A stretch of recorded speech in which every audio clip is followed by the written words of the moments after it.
दोस्तों, पति और पत्नी का रिश्ता कितना जिंदगी के अंदर एक अहम होता है जिंदगी को बिताने के लिए। लेकिन वहीं पर चाहे अपनी पत्नी कितनी भी बुरी हो, कैसी भी हो, किस तरह से भी हो, लेकिन पति अपनी पत्नी को उतना ही चाहता है।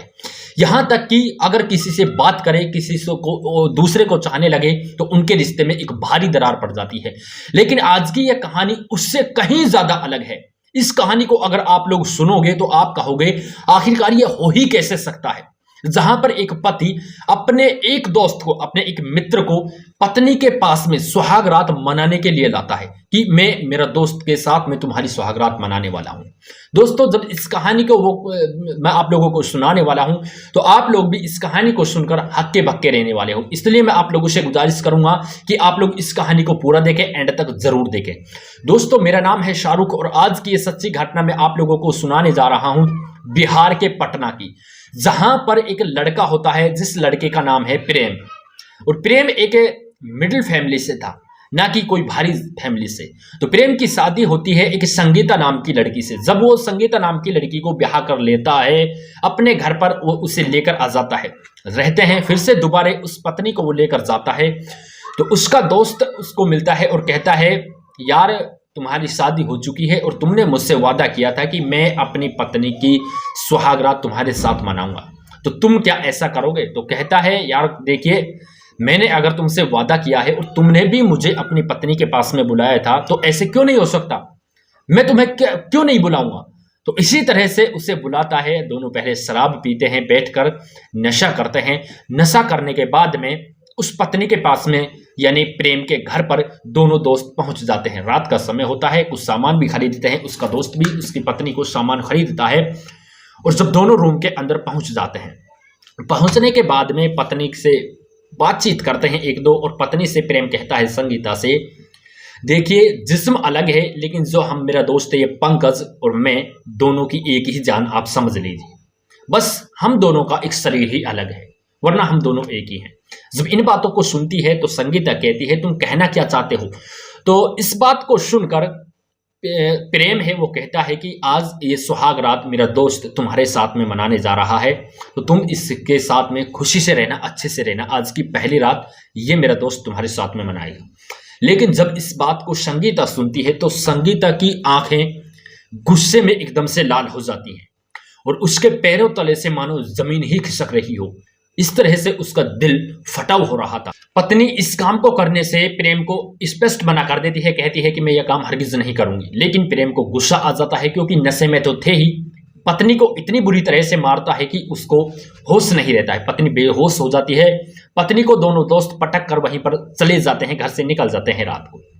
जब वो घर से निकल जाते हैं तो सुबह होती है। जब उसकी सास, संगीता की सास, दरवाजे को खोलती है तो वो देखती है कि उसकी बहू नीचे पड़ी हुई है, वो मतलब बेशुद्धि की हालत में। तो उसको होश आता है, उसके ऊपर पानी वगैरह छिड़कती है, होश आता है, उससे पूछताछ करती है तो वो उसकी आंख खुलती है, वो रोने लगती है, उसकी सास के गले लिपट कर रोने लगती है। कहती है कि मेरे भैया को फोन करो, बस मुझे मेरे भैया यहाँ पर चाहिए, अभी मेरे भैया को बुला दो वरना यहाँ पर कुछ और हो जाएगा। पूरी बात पूछती है, सास को पूरी बात बता देती है कि इस तरह से तुम्हारे लड़के ने किया है। उसका भाई आ जाता है, संगीता का भाई संगीता को लेकर वहां से चला जाता है। उसके बाद में जो उसका पति है प्रेम, वो घर वापस लौटता है, उसकी शराब उतरती है। घर पर आकर देखता है तो उसको अपनी पत्नी घर पर नहीं मिलती है। अपने घर वालों से पूछताछ करता है, घर वाले उस पर गुस्सा हो जाते हैं, कहते हैं तुम्हें शर्म आनी चाहिए, तुमने इस घर में कदम भी कैसे रखा? वो चली गई है अपने गाँव को, तुम ऐसे किसी लड़के को किस तरह से गैर मर्द को यहाँ पर ला सकते हो? अपनी पत्नी के साथ में सुलाने के लिए, लिटाने के लिए। उसका भाई आया, उसे लेकर चला गया। लेकिन वो फोन करता है अपनी पत्नी के पास में, पत्नी का फोन स्विच ऑफ आता है। उसके साले के पास में कॉल करता है, वो फोन अटेंड नहीं करता है, कॉल काट देता है। लेकिन कहते हैं ना कि बेशरम इंसान की कोई हद नहीं होती, वो हदें पार करता ही जाता है। फोन नहीं उठाते हैं तो वो अपने ससुराल पहुंच जाता है और अपनी पत्नी से कहता है, तुम ऐसे क्यों आ गई? अपने ससुराल वालों से कहता है कि तुम इसे भेज दो, मुझसे गलती हो गई है, आइंदा ऐसा नहीं होगा, मुझसे बहुत बड़ी भूल हो गई। लेकिन पत्नी उसकी स्पष्ट मना कर देती है कि मैं तुम्हारे साथ में अब नहीं चलूंगी। उसका भाई मना कर देता है, पूरे घर वाले मना कर देते हैं, लेकिन वो नहीं जाती है उसके पास में और वो अपने घर पर रहने लगती है। वो अपने घर पर रहता है, एक दो बार पीछे और भी जाता है, लेकिन उसके घर वाले संगीता को उसके साथ में नहीं भेजते हैं। जब नहीं भेजते हैं तो मामला कोर्ट तक पहुंच जाता है।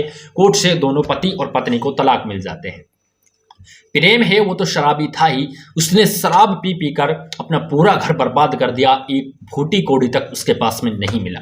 यानी फिर जो उसकी पत्नी है, उसका भाई यानी संगीता का भाई कोलकाता में नौकरी करता था, वहीं पर दोनों पति और पत्नी वो रहते थे। तो संगीता को वो कोलकाता ही ले गए और उन्होंने एक कंपनी में संगीता को जॉब दिला दी। संगीता भी वहीं पर रहने लगी, लेकिन उसका भाई संगीता से कहता है कि बहन अगर तुम कहो, तुम्हारी राजी हो तो हम तुम्हारी शादी कहीं दूसरी जगह करा दें। लेकिन संगीता इस बात से इनकार कर देती है, कहती है नहीं भैया, क्योंकि मैं खुद भी अब यहाँ पर पैसे कमा रही हूँ, सिर्फ मुझे तुम्हारे ही साथ में रहना है। वो इस वजह से रह रही थी क्योंकि उसको भाभी और भैया का प्यार खूब अच्छे से मिल रहा था। लेकिन जब समय गुजरता है तो जो वो लड़का प्रेम है वो भी कोलकाता में आकर एक जगह पर एक कंपनी में गार्ड का काम करने लगता है। एक नौकरी लग जाती है, यानी 8 से 10,000 रुपये में वहीं पर एक गार्ड का काम करने लगता है। चलते चलते समय गुजरता है, 3 से 4 साल हो जाते हैं। उसके बाद में त्योहार आता है होली का। जब होली का त्योहार आता है तो स्टेशन पर रेल का इंतजार कर रहे होते हैं सभी लोग, और होली के दिन सभी रंग लेकर थैलियों में, पॉलीथीन पन्नियों में रंग लेते हुए सभी के हाथों में रंग थे, हैप्पी होली कर रहे थे, एक दूसरे को सभी लोग रंग लगा रहे थे। वहीं पर एक प्रेम पहुंच जाता है, प्रेम के हाथ में भी पन्नी थी, प्रेम सभी को रंग लगाता हुआ जा रहा था।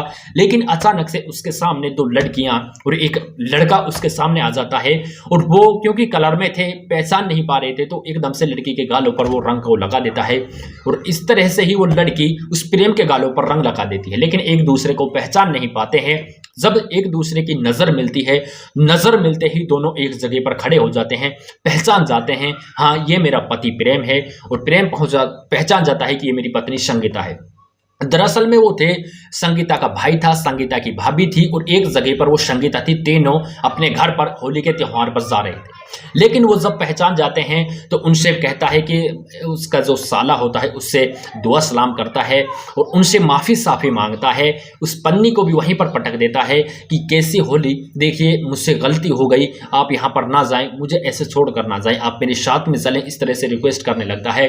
लेकिन जो उसकी भाभी है, यानी जो संगीता की भाभी है, वो उनसे कहने लगती है हम थोड़ा परली तरफ जा रहे, थोड़ा काम है, तो आप ऐसा करो, थोड़ा बातें करो, अगर तुम्हारे बीच में कुछ हो जाए। उसकी जो कि उनकी संगीता को समझाते हैं, तो संगीता और प्रेम दोनों वहीं पर बातें करने लगते हैं। भैया और भाभी चले जाते हैं, 1-2 बातें करते हैं, इतने में ट्रेन आ जाती है। ट्रेन में जब आती है तो सब लोग भगते से चढ़ते हैं, साथ में उनके प्रेम भी चढ़ जाता है, क्योंकि प्रेम को भी अपने गांव जाना था। तो प्रेम भी उसी ट्रेन में उसी सीट पर बैठ जाता है। वो बड़ी सीट पर बैठ जाते हैं जहां पर चारों सदस्य बैठ जाते हैं। प्रेम बैठ जाता है, प्रेम की तलाकशुदा पत्नी की भाभी बैठ जाती है, उसका भैया बैठ जाता है। तो सबसे उनके गुजारिश करता है कि देखिए मुझे माफ़ कर दो, मुझसे बहुत बड़ी गलती हो गई, मैं आपको समझ नहीं पाया, मैं उस टाइम नशे में धुत था, ना जाने मैंने तुमसे क्या क्या कह दिया, तो आप मुझे माफ़ कर दें।